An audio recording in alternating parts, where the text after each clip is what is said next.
Cushing's disease, you guys have heard that a lot, and so we'll just kind of go through the basic physiology of how Cushing's works. There's a pituitary gland. Most of you guys have heard of that in the brain, right? And it creates a hormone that then goes to the adrenal glands, all right? And those adrenal glands, they live near the kidneys, okay? And this produces ACTH, adrenocorticotropin, something hormone or something like that. And then the adrenal glands release cortisol, all right? Cortisol, and cortisol has what's called negative feedback, all right? This turns them on, turns the adrenals on, this turns the adrenals off, okay? So that's how it's supposed to work. Once this starts getting low, this goes away, this turns on, pumps this up, this turns this on, turns this off. That's how our body keeps in balance, right? So what happens is with Cushing's disease, one of two things. 85% of them have a tumor on the pituitary gland, and it ignores this negative feedback. So it continually pumps out the hormone to tell the adrenal glands to produce cortisol, okay? And then usually what you would see on ultrasound is, you can't see this, but what you see is just kind of big adrenal glands, okay? But you don't see like a tumor or anything on the adrenal glands. Now, the other ones are, there's a tumor here on the adrenal gland, right? And so it doesn't care what this says. This is turned off, and yet this continues to produce cortisol, okay? So that's where the system breaks down. And so then when we test for it, there's two tests. Well, there's a ton of tests. And I always tell clients, if there's a ton of tests, that means that none of them are great. There's an ACTH stimulation test, which most of you guys know we use for rechecking, right? But that can also be used to test for Cushing's disease. The problem is that it has a ton of false negatives, and you have the low-dose DEX suppression test. Low-dose DEX suppression test is basically what we're doing is we're working on this system here to try and get the cortisol levels down, okay? And so what happens is dexamethasone is a steroid, but is not measured in the cortisol assay. So when they measure cortisol, dexamethasone does not show up. Prednisone, on the other hand, does, okay? So that's why we use dexamethasone.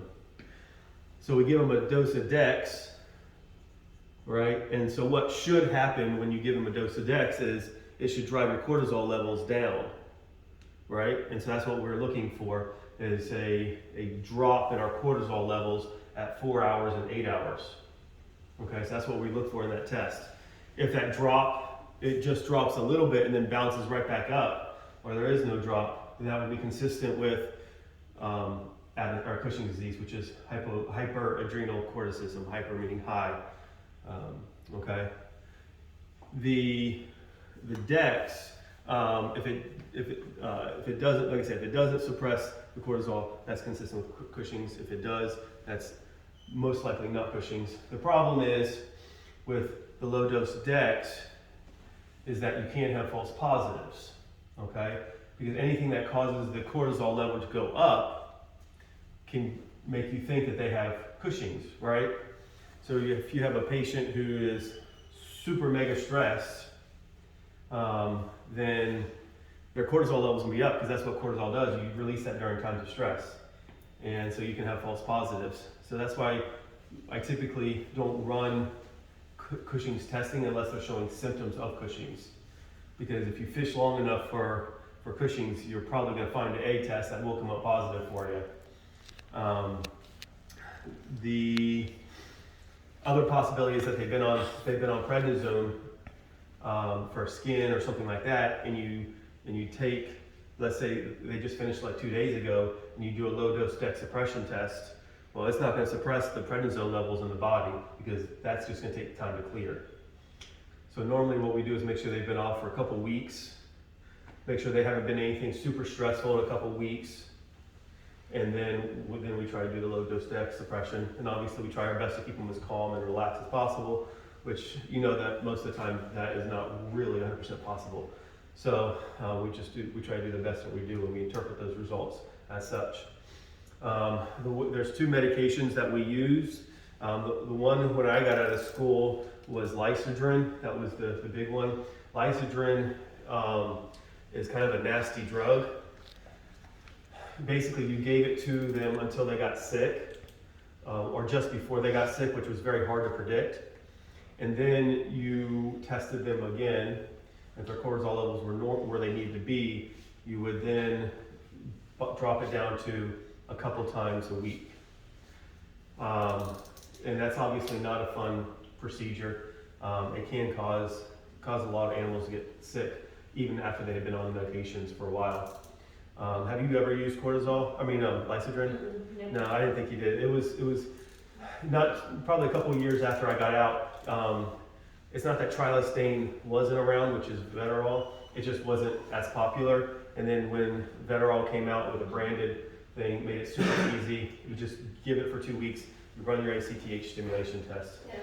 After a while, they were on it like every 5 days or something like that. Yeah. It was always a balancing act. It was like diabetes, insulin diabetes thing, but it was way more random. And you had to do this ACTH stem. The way the ACTH stem is basically you can see where we're at, right, in this process. So we stimulate the adrenals to release cortisol by using the cortisone. And by stimulating the adrenals to release cortisol, we see how high that cortisol level goes. When we're testing for Cushing's, if it goes above, I think it's like 19 or 22, then it's considered positive for Cushing's disease. But like 45% of them have false negatives. They'll be like at 17, and you're like, that's high, but is it high enough? So that's the problem with the ACTH stem. When we do the follow-up testing, we're measuring the, when we're on trilostane or the Veterol, we're trying to get it down below about 9. So, but basically what we're doing is just measuring our cortisol levels with the ACTH stimulation test, or, we have done previously also a pre and post pill to see how they kind of like diabetes, how their highs and what their lows are. So, and most of the time Cushing's is a treatment of symptoms. So if they're not drinking excessively and they're at 8 or 9, we leave it alone. If they're not eating excessively or showing any other symptoms, we usually leave it there. So, but it can go all the way down to like 1.5, I think is the lower end. Anything you want to add? Although one interesting thing is most often when it's a pituitary tumor, it's a tiny tumor, but there is potential for it to be what they call a macroadenoma or a large mass. So some dogs with Cushing's pituitary dependent can at some point start to show symptoms of a brain tumor, and it's because that tumor is so big that it's pushing on other things. I will say, it's unusual, but sometimes it can. And I will say that I feel like in my experience, I've seen quite a few dogs who have Cushing's also have seizures. And I don't know if it's that same reason because there is that tumor in there pressing on stuff. I just have kind of noticed that over time. I have not actually seen any studies about that, but it just seems like they're a little bit overrepresented in the general population. So.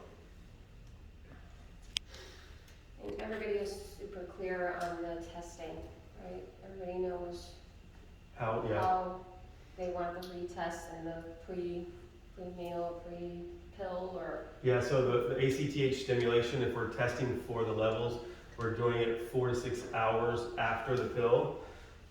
And we pull the sample, we give an injection of cortisone. If you give it an IV, it's 1 hour post. If you're giving an IM, it's 2 hours post. And then the low dose dex is time 0, usually 8 a.m. or 8:30, and then injection of dexamethasone, and then 4 hours and 8 hours. And then if we're doing the other type of ACTH, the other cortisol levels where we're doing pre and post pill, it's at time 0, which is before the pill. You give the pill and 3 hours later, you pull the sample.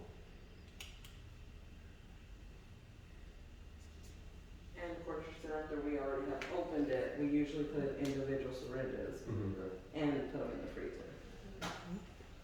And it's super expensive, so yeah, that's why we Yes, it is. All right, cool. Okay.